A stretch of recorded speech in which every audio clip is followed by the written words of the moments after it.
Hello and welcome to Ex-Witness Awake. I'm your host, Jonathan. Hope that you're doing well today. It's the middle of the night, and I am just testing to see if I can figure out this whole streaming thing. I'm actually kind of new at that aspect of it. So I have successfully, I think, I guess I'll have to review it, did an introduction countdown. And now I got to see what I can do to share some information, because I've had some trouble getting things to do what I want them to do. It's a little trickier than I thought to be able to play something and actually be able to hear it. So let's go ahead and try that. Just as a test, I'm going to play the governing body update number 8, and I'll just talk about it and see what comes out. So here we go. Welcome, dear brothers and sisters, Welcome to our update. We'd like to begin with a brief report about some of the disasters that have continued to affect our brothers recently. In September, our brothers in Greece faced heavy rain and severe flooding. Ew. In October, our brothers in Mexico dealt with a Category 5 hurricane, which caused widespread damage. And in November, our brothers in the Philippines experienced a magnitude 6.7 earthquake.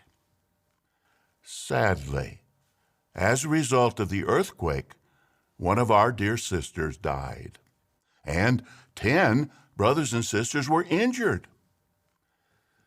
We continue to pray for those affected by the many disasters happening around the world.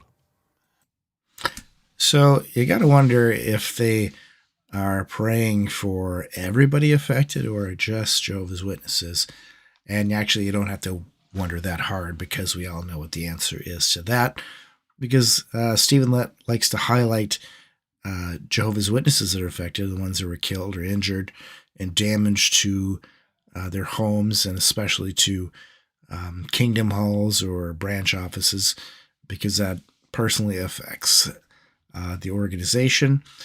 But unfortunately, he has no real words for others who are not part of the organization as to how they're affected, because it's a self-centered organization. Okay, going forward. But we thank all of you for your support and prayers.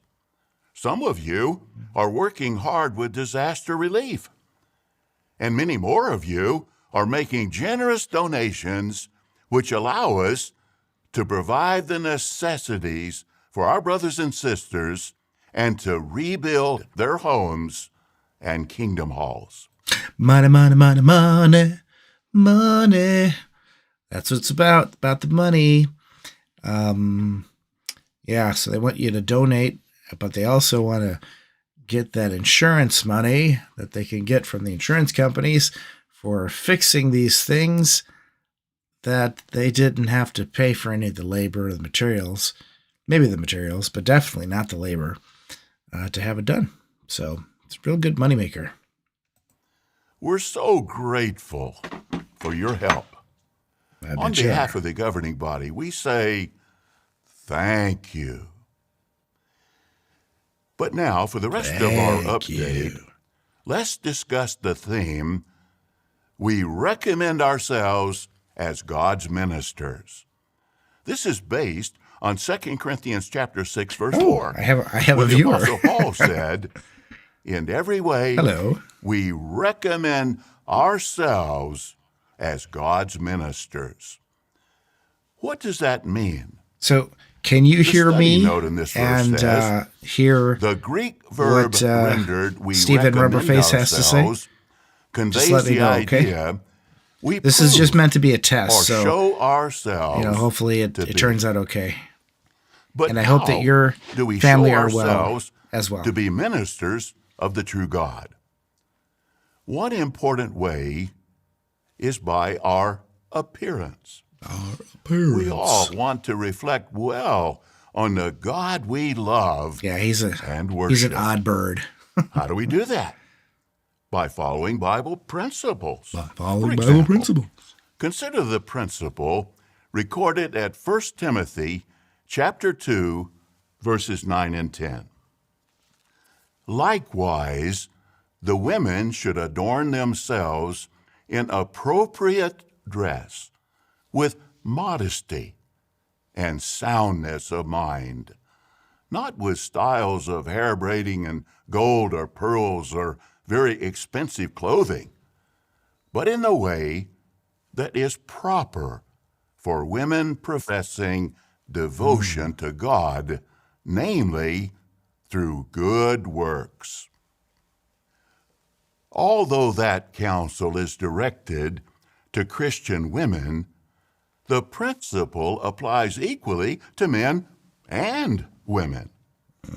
So one way all of us can recommend ourselves as God's ministers is by making sure that our appearance is appropriate and modest, reflecting soundness of mind. Does this guy have soundness of mind? I'm kind of wondering, because I'm not seeing soundness of mind right there. It's just me. But does that mean that all of Jehovah's Witnesses make the same choices? Should we wear a uniform or adopt a single form of appropriate dress and grooming? Of course not. Of course not. They do like to micromanage everyone's lives, so I'm surprised they haven't tried that at some point. But I guess the costume has been 1950s America with, suits and ties and long dresses and that sort of thing. There are well over 8 million of Jehovah's Witnesses worldwide, and we have a wide range of cultures. Jehovah has drawn these millions of people, and he loves variety. Variety. Yikes.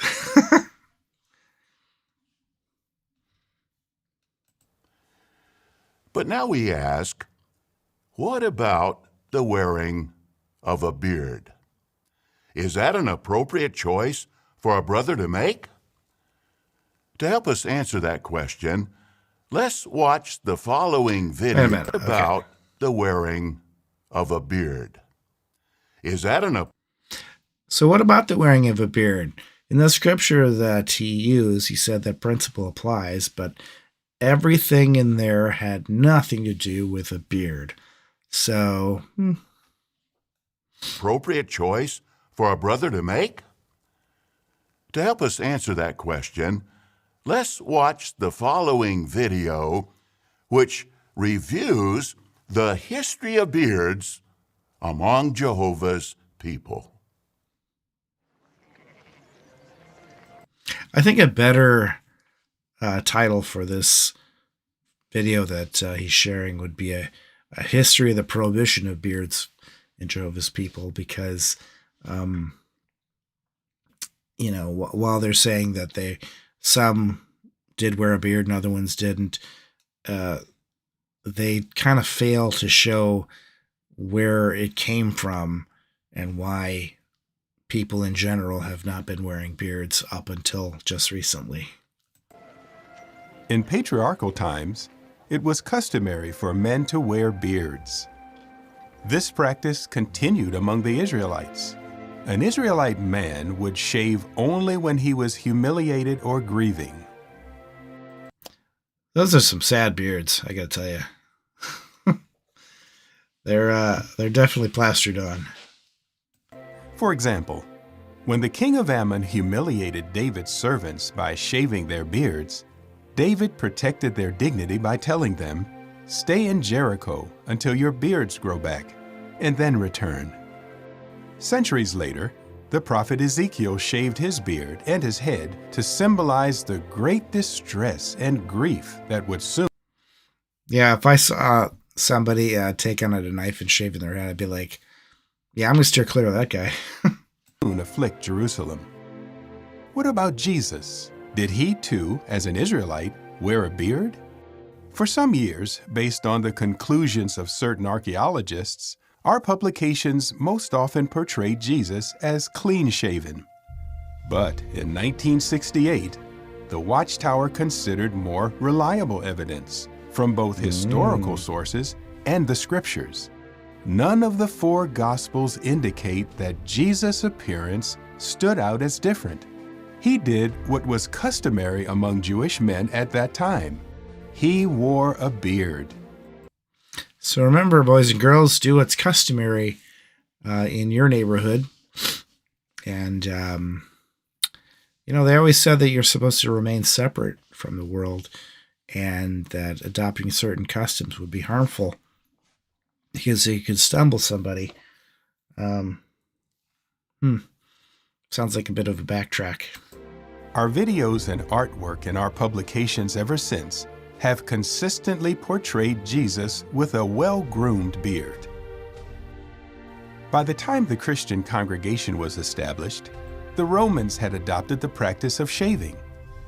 Were Jewish Christians then expected to shave, or were Gentile Christians expected to grow beards in order to blend in with their Jewish brothers? Evidently not. Since the scriptures neither command true worshipers to grow a beard nor command them to shave, this was a matter of personal decision. In the late 19th and early 20th centuries, beards were common even among the Bible students, as seen in these photos of Pilgrim brothers who traveled for the organization. Brother Russell, too, wore a beard. One newspaper editor called him... Thank you.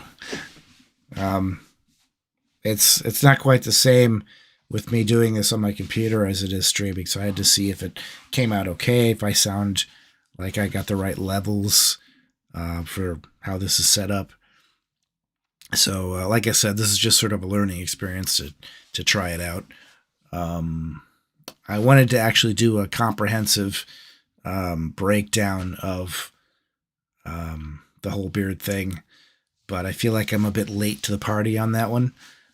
So I'm just sort of using this as an example to test it out and make sure everything sounds out okay. It's tricky. I probably have spent a good 3 hours trying to figure out how to get just this far. So as I had posted earlier, I do want to do better quality videos. So I want to be more engaging, talk to people in the chat if I can. Just make things more interesting, pretty backgrounds, that kind of thing. And, hopefully have a better quality product whatever you want to call it, reference for people to watch and share with others. And, hopefully I'll grow. So let's get back to it. A well-groomed minister. He said, "It had never occurred to me he was any different from thousands of other preachers. His soft, white flowing beard is the beard of a patriarch, a father. It gives you confidence." Because that's what you want in Jehovah's organization, is to not look any different from any other preacher. So their standards have been try and set yourself apart from the world in your dress and grooming, and not wearing a beard because it's considered rebellious. And now the direction, which actually it's going to show soon, is that fit in. It's fine. Soon after World War I, shaving enjoyed a resurgence in popularity. In 1919, when this photo of the Pilgrims was taken, most did not have a beard. Therefore, although our publication, it gives you confidence. Something kind of important to notice. Soon after World War I, shaving enjoyed a resurgence in popularity. In 1919, Okay, so here, I can actually use the pointer. We've got Rutherford, who took over for the Bible, as president of the Watchtower Bible and Tract Society, and he was not a fan of the beard. So, if this was a photo taken previous to that, when Russell was around, there would have been quite a few people with beards, because he was actually pretty popular. He was charismatic, and there's a reason why he had a lot of followers. And they actually liked his beard. They, like I said before, he was a dignified, well-groomed preacher, just like any other one. But yeah, it was a popularity contest that Rutherford did not like the beard, so he discouraged it. And says here, they are gaslighting the members here. Yes, they are definitely gaslighting the members in this video because they change important information to steer the narrative in a direction that's going to basically mix everything up, keep you kind of, out of the loop. You're not really going to know the true facts. So, as long as people can keep themselves clean and respectful in a social setting. Yeah, I mean, you don't want to look like some crazed, homeless person who hasn't bathed in a while or something when you go to the meetings. That's not going to be a good look when going to the meetings. But, if you keep yourself well kept, who cares if you have a beard? That's the way it always should have been. But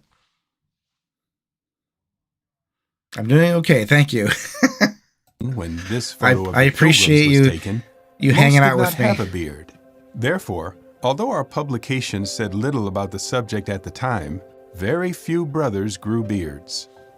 Starting in the 1960s, Here we go. in many lands, beards became associated with those who were rebelling against established authority. Where that was the case, most men, both witnesses and non-witnesses, chose to shave. Because of the negative connotations associated with wearing a beard, most brothers who wore a beard did not serve as ministerial servants, elders, or in other appointed positions. With the passing of time, So you notice in the video where they show the hippies, not everybody there actually had a beard.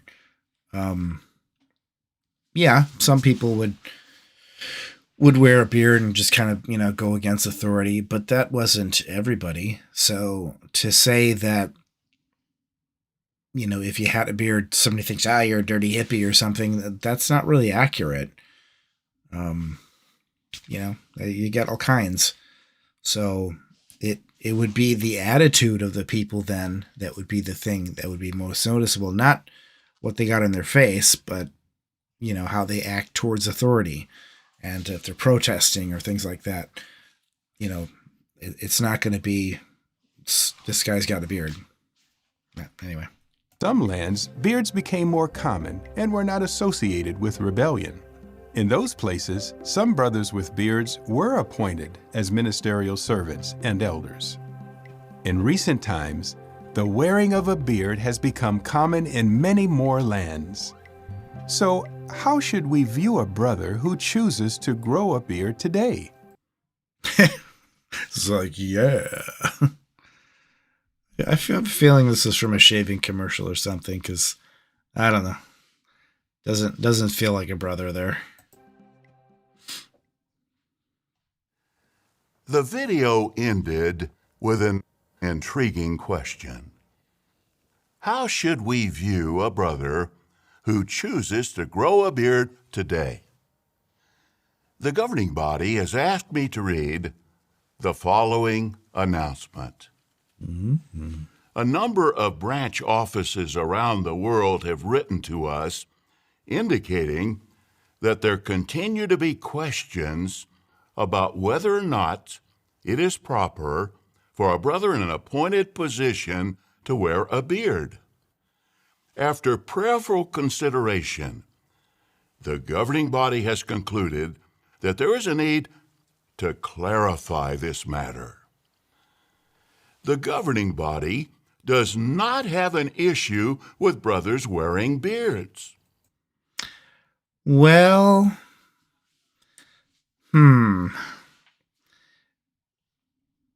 if they didn't have an issue with wearing beards, then why is he doing this now? It would be clear. Yeah, that's all I got there. Why not? Because the scriptures do not condemn the wearing of beards. Furthermore, as time has passed, we have noted that in many lands, it is acceptable for men who hold responsible positions in business and government to wear beards. Thus, whether a brother wears a beard is a personal decision. Respectable men in positions of authority in business and government. Why would they want anybody to be associated with any sort of a government or be perceived in that way? I mean, it's not exactly what he's saying, but yeah, because governments are supposed to be the bad guy, aren't they? You know, it's not Jehovah's kingdom. It's the evil governmental authorities that are putting restrictions on Jehovah's Witnesses, and no human government is going to be able to succeed. So it's got to be Jehovah that brings about the destruction of the world, so that he can prove that he's the only man or the only creature that can do it. So the beards had a negative connotation. It's something that they thought because of the hippies, and I think even the beatniks, if I'm not mistaken, they had beards, and that was kind of associated with that. But like I was saying, it's kind of a poor argument as a reason of why you shouldn't wear a beard. Anyway. A brother's qualifications to serve as an elder or ministerial servant are based on his spirituality, not on whether he chooses to wear a beard. Wasn't it always based on that, though? So why is it different now? Person would have been just as spiritually qualified with or without a beard.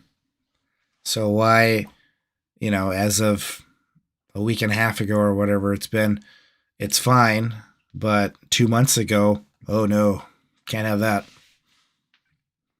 This direction also applies to special full-time servants at Bethel and those in the field, including special pioneers, missionaries, and circuit overseers.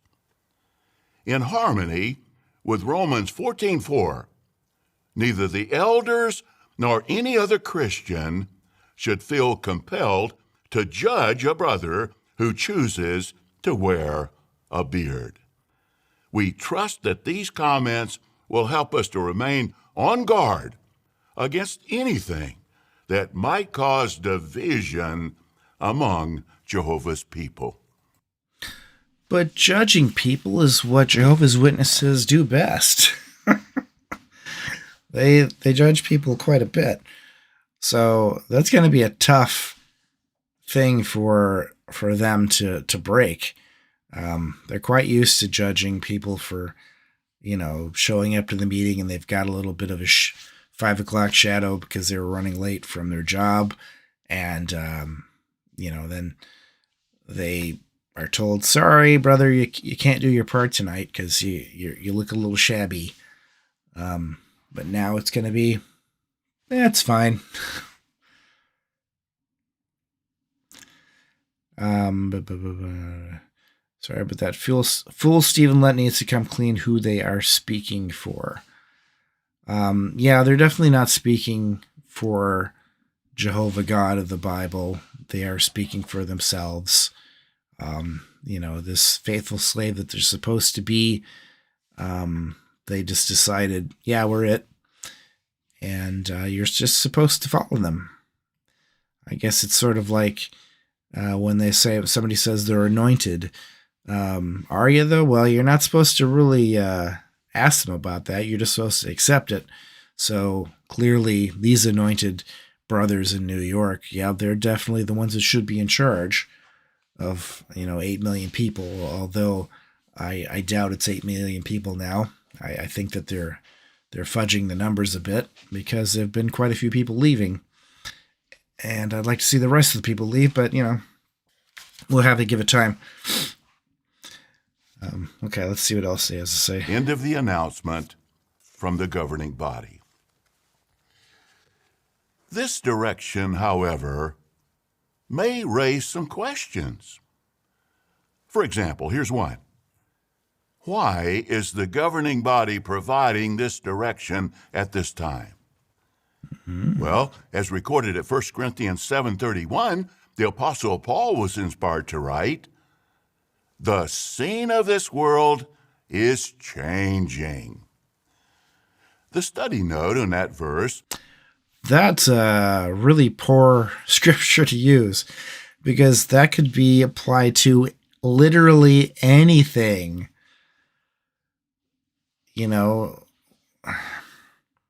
I need a new car, so what should I get one? The scene of this world is changing, so I better get one now. You could just basically apply it for anything you can think of. So the wearing of beards, that's pick something better, Stephen. That's just not flying.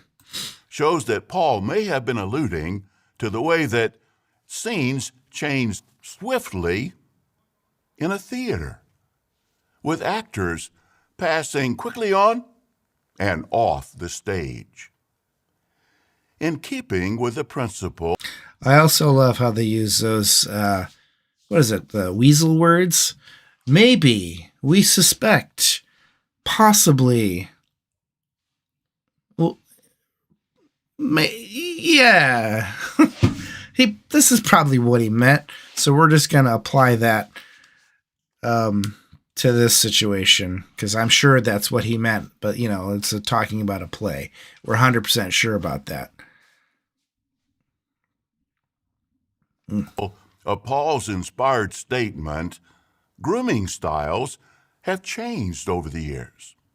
For example, more and more beards are worn by men in responsible positions who project a respectable appearance. Here's another question. How should we view a brother who decides to grow a beard? Well, we should apply Jesus' counsel found at John 7:24, stop judging by the outward appearance. As we saw in the video, grooming styles have changed over time. Not all of such changes are bad. To illustrate, none of us would likely choose to dress and groom ourselves as people did in Bible times, nor even as people did a century ago. I dare somebody to go to the meeting dressed like either one of those guys.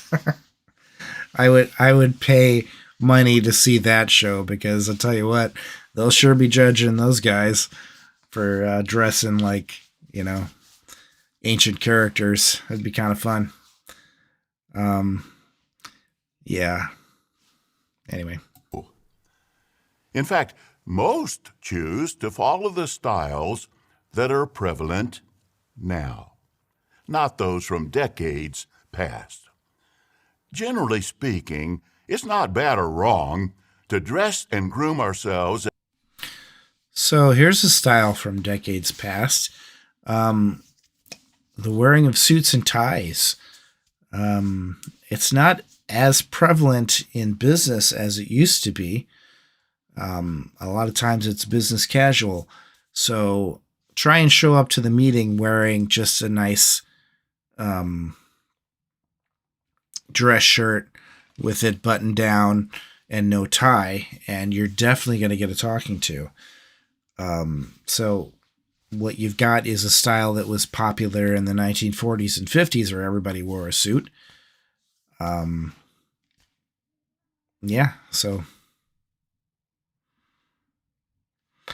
now he starts to tell people not to think or feel. They are very fond of telling you how to feel about things. We appreciate this. Don't we love this, brothers? You know, it's all force feeding you your own emotions that they tell you how you're supposed to feel about things and how you're supposed to act and react about things.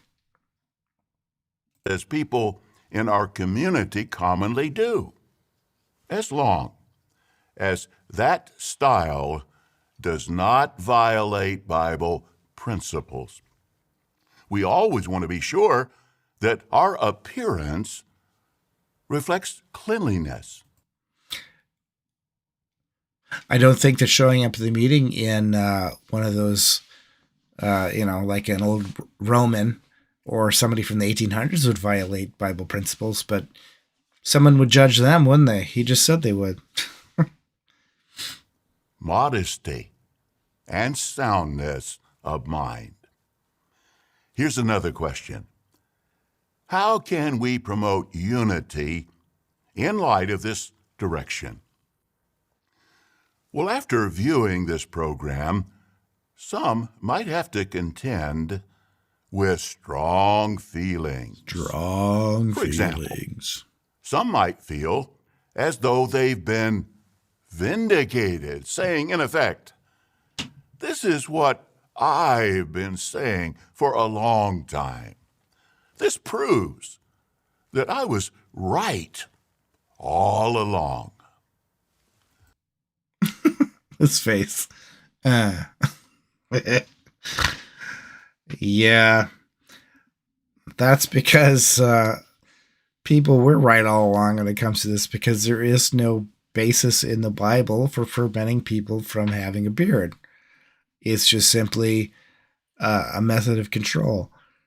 And, just a former leader of the organization having a problem with beards because it reminded people of the last guy in charge. And it stuck for 100 years. Others might feel disappointed, saying, in effect, I supported the policy about grooming for all those years. Now, I feel let down. But is either reaction appropriate? Not really. Note what the Apostle Paul was inspired to write at 1 Corinthians chapter 1 and verse number 10. Now I urge you, brothers, through the name of our Lord Jesus Christ, that you should all speak in agreement, and that there should be no divisions among you, but that you may be completely united in the same mind and in the same line of thought. Okay, so they want you to be united in whatever you do. It has to be what they feel is the proper thing to do. And it's not saying be united and have the same frame of mind unless this is the wrong thing. So if they institute a policy that is harmful, and they have done that in the past, for instance, the blood issue, everyone is just supposed to be in unity and harmonizing with that thought, and just throw all your questions and all your concerns out the window, because that's the united thing to do. You need to pull together and just agree. Well, when that happens, people get hurt. and people allow things to happen that hurt people, and there's no change. It took 100 years for them to get rid of this beard thing, and that's a nothing. That's a not important thing. But what about the blood issue, where people literally are dying every day because they are told that's what they got to do, when the scriptures that support that are really weak? Because we know they're not talking about medical procedure in the Bible, because that didn't exist and wasn't, I'm sure it was in nobody's even, was not in anyone's imagination that you could put blood in the vein and save someone's life that way. If they're talking about, eating bloody meat from an animal, from a sacrifice or something, that's different. It's not the same, but it's a harmful policy that they're not going to do anything about, because they just want you to go along with it.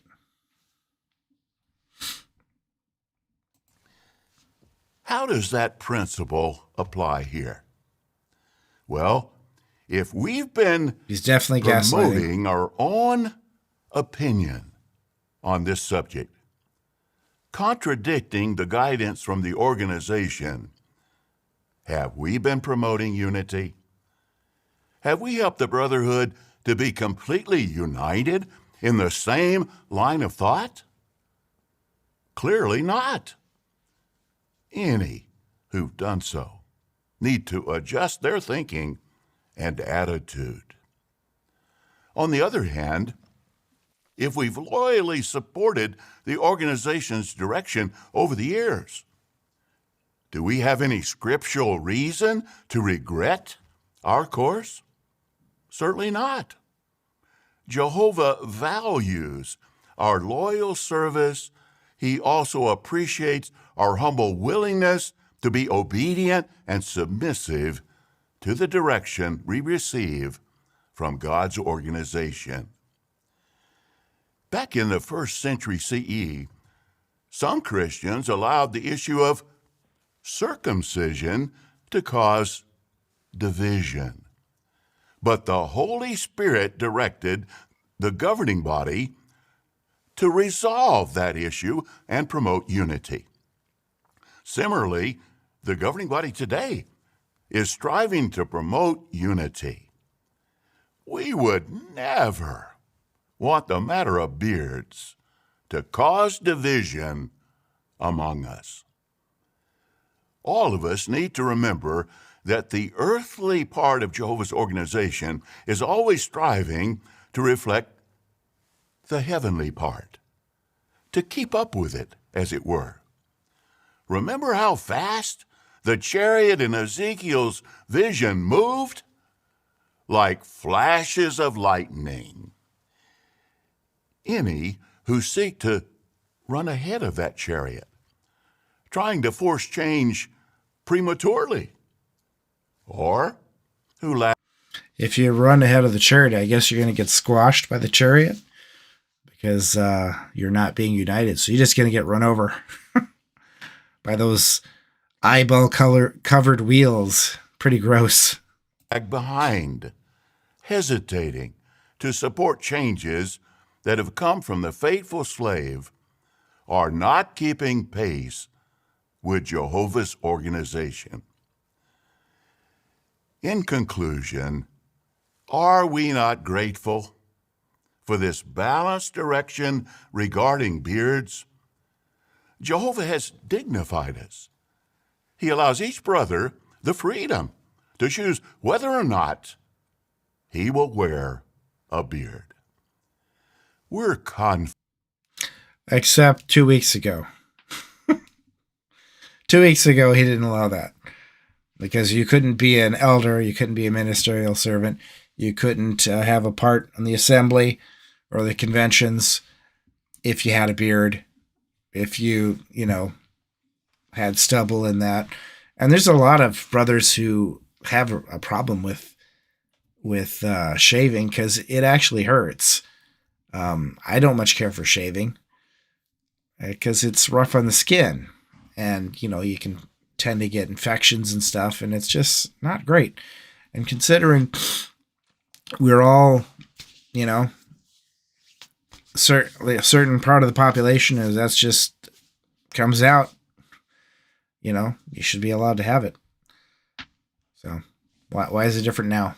Confident that all of you are determined to keep pace, adjust your views as needed, and continue to serve Jehovah loyally, promoting love and unity among your brothers and sisters.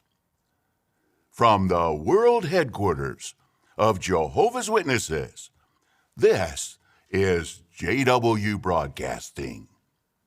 No, it isn't. It's it's the governing body update. So I think he got his lines a little messed up there. Yeah, so what's the whole point of this? It's all control. It's trying to control the way you think, try and control the way that you act, how you look. It's a distraction from the things that are really important. Like, you know, who cares if somebody's wearing a beard? But you know what is important? That there are pedophiles that are being hidden in congregations. There are elders that are being reassigned to different areas. Victims are told, I'm sorry, there was only one of you there being abused and nobody else will see it. So it's just your word against his. And then they have to stay in the congregation while that person is still in authority because, you know, he wasn't proved to be, you know, his word against hers or against the victims. So, yeah, I agree. The governing body does cause divisions. They're preaching unity, but it's only unity for what they have to say. They are not willing to listen to people if they have a good point about something. You know, it takes so long for there to be a change. You know, the thing about him saying that recently branch offices have been asking about, you know, the beard issue. That's baloney. There's been questions from readers from like the 1950s, where people are asking about, you know, the appropriateness of beards. So, you know, they're real lightning fast there. Jehovah's Chariot is moving at the speed of molasses, apparently, when it comes to changes in policy that way. But, you know, they will also just flip-flop on things as they see fit. So there doesn't seem to be any rhyme or reason to the way they do things other than just controlling people and you know, confusing the masses. So hopefully this little experiment here was a success. Thank you, Penny Tarrant. You're a superstar for hanging out and doing the chats here. I still have some things to figure out. I want to have it to where the chat appears on this screen. I've seen people do that before. I also have no idea how to highlight a comment in this setup. Usually I'm using StreamYard, but I'm limited in the quality that I can do. And you can do a lot of cool things using this program. It's OBS Studio. So if anybody happens to see this, I don't know if I'll leave it up, but if somebody does and they know they're proficient in OBS, please let me know, because I could pick your brain and figure out how to make this work right. So I'm going to say goodnight, and it's 2:48 where I'm at, so I'm going to bed. So thanks again, and I will catch you later.